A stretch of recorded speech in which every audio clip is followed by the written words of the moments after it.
So I wanted to come on and talk about something that just hit me over the past couple of weeks.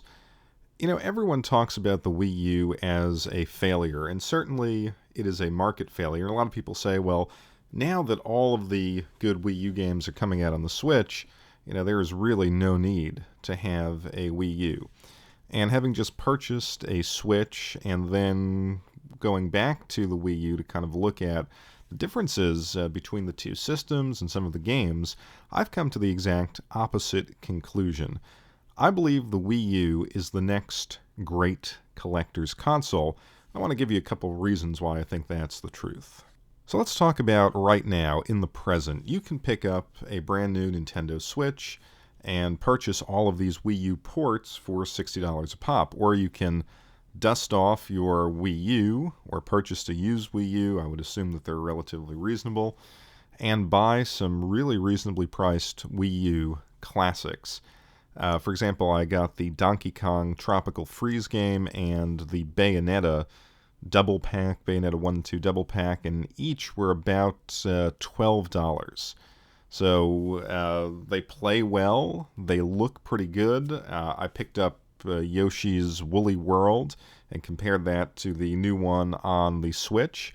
And actually, I thought the Wii U version of that game looked better. I know they're not exactly the same game, but same premise. So you can actually play a lot of great games on the Wii U right now for very, very low prices and experience a lot of that library. And when can you really do that with Nintendo games? Only really at the very, very end of the console's life. So let's talk about it from a collector's perspective. As a collector, you might say, well, the value of these Wii U games is bottoming out because, of course, you can play an arguably superior version and a newer version on the Switch. And, of course, people will have a lot of nostalgia for these games on the Switch because the Switch has a huge install base. People are more likely to experience these games for the first time on that platform. But think about Nintendo collecting. I mean, first of all, as I said, prices are low, so why not pick these up when the prices are low? And really, if you look at the entire history of collecting for Nintendo, the prices will rise. I believe this to be the case with just about every system, including, and I remember buying the Virtual Boy, and that system was perhaps Nintendo's greatest failure. And yet, look at some of the prices on Virtual Boy games today. So even though I can get maybe the better version, maybe the more popular version on the Switch, I can also pick up the rarer version for a low price right now on the Wii U. And I think if you're an obsessive Nintendo collector, you are going to, I think, gravitate to that rarer version. Even if just to kind of, hey, I have two versions of the game.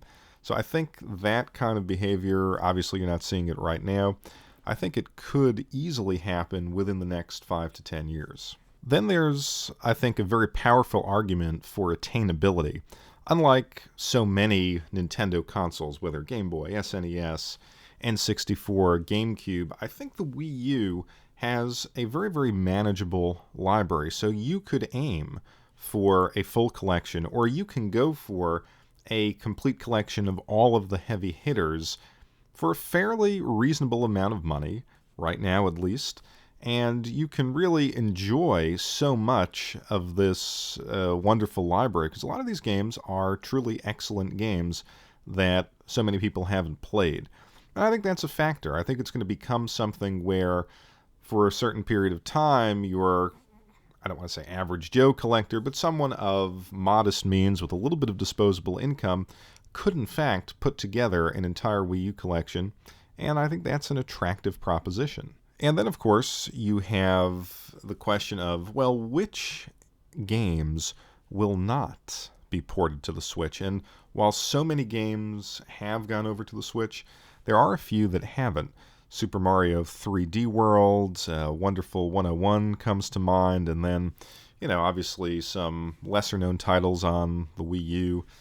So, if Nintendo just gets tired of doing this, or if the Switch library starts picking up and they have exclusives of their own, and a couple of these games don't make it over to the Switch, then I think they will become incredibly valuable. And those will be the games that you can flip for some pretty high prices. And lastly, let's not forget that the Wii U is a very good way of playing original Wii games. So having the hardware around itself will, I think, prove very useful to explore both libraries moving forward. And, of course, all the peripherals for the Wii will work just as easily on the Wii U. So when you bundle that all together, the low prices right now, the potential for collectability, the fact that some of those games that are being ported or that could be ported will kind of miss this porting window right now, and the backwards compatibility, it is a very, very interesting system to start collecting for now, and I think ultimately the collector's market will catch on to this, and like I said, whether you want to say it's 3 years, 5 years, 10 years, this will be a system that a lot of people want to own. So, having been around retro gaming for a while and seeing the cycles in end-of-life systems and then seeing them become collectible, I think right now would be the time to fill out your Wii U library or get your hands on some hardware, because there is a lot of potential in this Nintendo console.